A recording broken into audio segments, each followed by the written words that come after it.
آج میں یہی بات کہنا چاہتا ہوں، امت کو جن مسائل کی آج ضرورت ہے اس پر ڈسکس بھی ہو، اس کے لیے لائے عمل بھی تیار کریں۔ لوگ آ کر کے آج یہ مسائل ضرور رکھیں۔ دیکھیں آج محرم کا یہ مہینہ چل رہا ہے، اس کو آپ میری تنقید نہ سمجھیں اور نہ ہی میں کوئی گستاخ ہوں۔ میں مولا امام حسین رضی اللہ تعالیٰ عنہ کا پیدائشی شہدا ہوں۔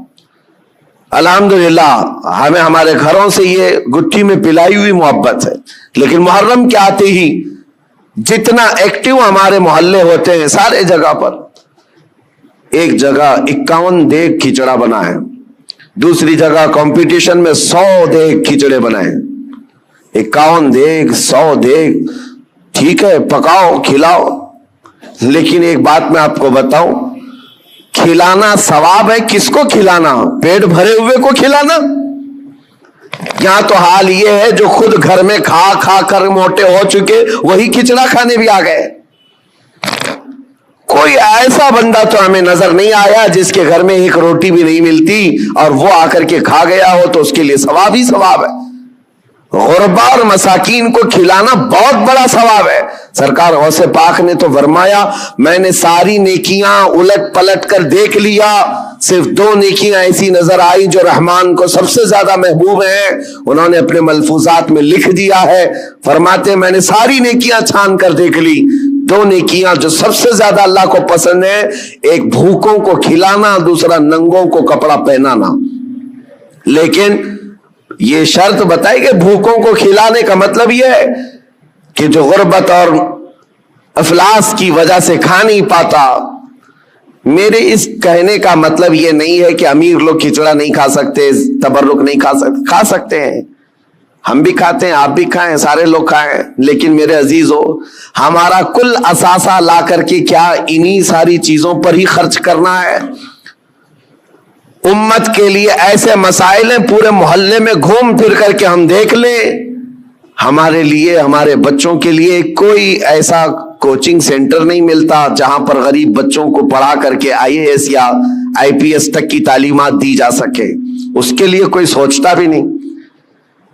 اور نہ ہی کوئی ایسا ادارہ ملتا ہے محلوں میں کہ بچہ ہمارا اسکول جاتا ہے، کالج جاتا ہے تو ساتھ میں چل کر کے حافظ قرآن بھی بن جائے، ڈھونڈ کر کے نکالو، نہیں ملتے۔ ہماری لاکھوں کی ایک مشت رقم جو ہے صرف ہمارے ایک وقت کے کھانے میں چلی جاتی ہے، ایک وقت کے کھانے میں آپ کو یہ بات اس لیے عرض کر رہا ہوں، جب مسائل بہت زیادہ ہیں تو جو امپورٹنٹ مسئلہ ہے اس پر اپنی انرجی خرچ کرنا چاہیے، اس پر ڈسکس بھی ہو اور اس کے لیے عمل بھی ہو۔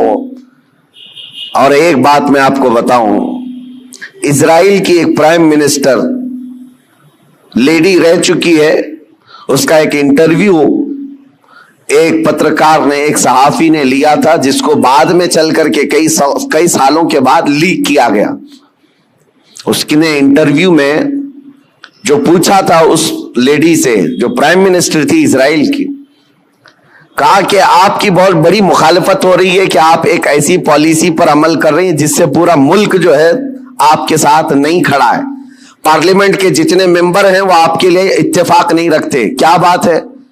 کہا یہ وہ دور تھا جب اسرائیل میں کرائسس تھے، مال کی کمی تھی، لوگوں کے ہاں بزنس نہیں تھا، تجارت نہیں تھی اور جاب نہیں تھے، اس وقت جو پرائم منسٹر ہے وہ اسلحات کی ڈیل کر رہی تھی، ڈیفنس کے سامان اسلحے خرید رہی تھی اور اس پر سگنیچر ہو رہے تھے، ایگریمنٹ بن رہے تھے، تو پارلیمنٹ کے بہت سارے لوگ اس کی مخالفت کر رہے تھے۔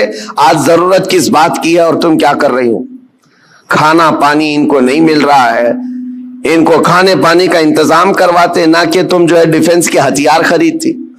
اس خاتون نے کہا سب کی مخالفت جھیل لیا لیکن مجھے جو کرنا تھا میں، کیا آپ ایسا کام کیوں ضد پر کر رہی ہیں؟ سنو میرے عزیزو، وہ یہودن ہے، یہودی اسرائیل کی رہنے والی، اور پرائم منسٹر کہتی ہے میں یہ کام جو کر رہی ہوں اس کام میں میں انسپائر ہوں، بہت زیادہ متاثر ہوں تو پروفیٹ محمد صلی اللہ علیہ وسلم سے، مسلمانوں کے رسول محمد صلی اللہ علیہ وسلم سے۔ کہا وہ کیسے؟ کہا کہ انہوں نے زندگی میں جو اسلامک سلطنت اسٹیبلش کر دی مدینہ طیبہ میں، حالات ان کے بھی اس وقت ایسے تھے کہ ایک کھجور پر ان کے صحابہ پورا دن گزار لیتے تھے، گٹھلی چوس کر کے رہ جاتے تھے، ایک پیالہ دودھ کا مل جاتا تو 10 لوگ پی لیتے تھے۔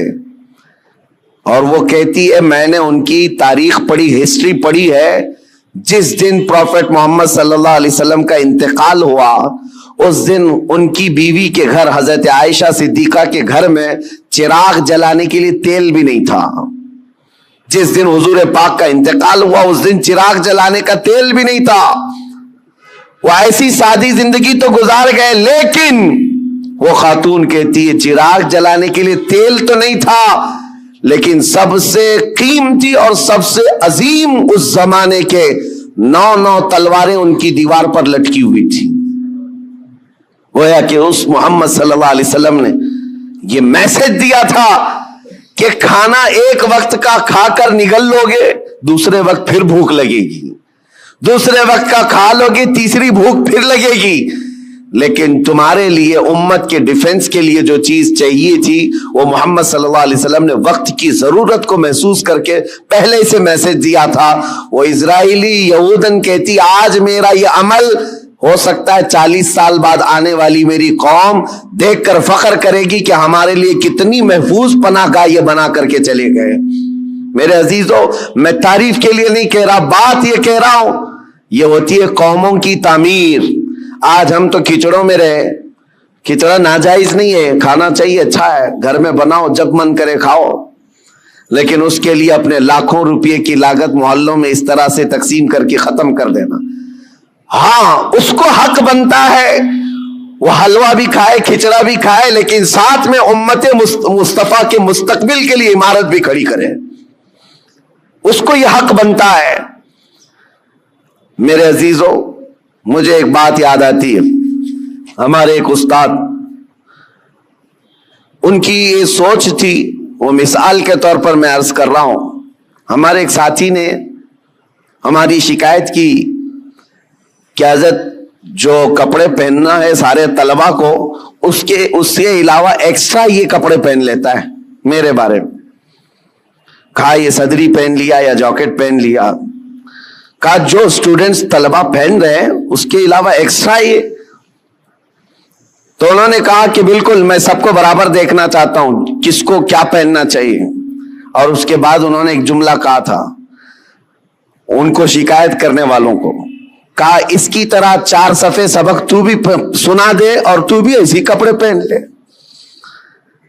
ہاں اگر کسی کام میں تم پورے اترے ہوئے ہو اور دوسرا تمہاری دیگر ضروریات بھی پوری کر رہے ہو تو کوئی مسئلہ نہیں۔ میرے کہنے کا مطلب یہ ہے کہ آپ بڑی بڑی نیازیں کریں، لیکن اس وقت جب امت کی مستقبل کی ضروریات پوری ہو رہی ہو پھر کھانا بھی کھلائیں، دیگیں بھی چڑھائیں، اچھا ہے، عرس بھی کریں۔ یہاں حالات تو یہ ہیں کہ ہم یتیمی کے حالت میں آ گئے ہیں آج۔ میاں کتنے تو ایسے ہمارے مسلمان کپلز ہیں اپنے چھوٹے چھوٹے بچوں کو لے جا کر کرسچن اسکول کے باہر کھڑے کرتے ہیں اور ایڈمیشن کے لیے پاپڑ بیلنے پڑتے ہیں، اور ان کو کتنی مرتبہ وہاں پر عیسائی نن ہو کہ پادری ہو تانے مارتے ہیں، ٹانٹ مارتے ہیں، کتنی مرتبہ ایسی شکایتیں آئیں۔ لیکن کیا کریں، ایک جگہ پر مجھے خود یہ بات یاد آتی ہے، ہمارے مقتدی تھے ایک حاجی صاحب، اپنے 2 بچوں کو ایک بورڈنگ اسکول میں انہوں نے ڈالا تھا، 4 اور 5ویں کے بچے، سال کا 4 لاکھ روپے پے کر رہے تھے۔ اور ایک بار وہ مجھے ساتھ میں لے کر گئے دکھانے کے لیے کہ آئیں دکھاتا ہوں کتنا بہترین ہے، 45 ایکڑ میں بنا ہوا یہ بورڈنگ اسکول ہے، سب کچھ ہے۔ میں گیا تھا، ان کے مینیجر سے میں نے پوچھا کہ شیڈول کیا ہے آپ کا، بچوں کو کیسے آپ ٹریٹ کرتے ہیں۔ انہوں نے صبح 5 بجے سے لے کر رات کے 9 بجے تک کا پورا گھنٹے کا شیڈول بتایا، اس میں پوجا بھی ہے، یوگا بھی ہے، جاگنگ بھی ہے، سب ہے۔ میں نے پوچھا سارے بچے کرتے ہیں؟ کہا سب کرتے ہیں، چاہے ہندو ہو مسلم ہو، سب کو کرنا ہے یہ۔ اور جن کے بچوں کے لیے ہم گئے ہوئے تھے وہ سال بھر سے پڑھ رہے تھے، میں نے ان حاجی صاحب سے کہا وہ بڑے پرہیزگار ہیں، ایک نماز بھی قضا نہیں کرتے۔ ہم نے کہا ان کو آپ اپنے بچوں کو اتنی مہنگی پوجا کروا رہے ہیں، اتنی دور لے جا کر کے۔ تو خیر ان کو یہ بات لگی، لیکن انہوں نے جواب میں کہا ٹھیک ہے حضرت میں وہاں سے نکال لوں گا، ہمارا ہے کہاں جہاں میں اپنے بچوں کو ڈالوں۔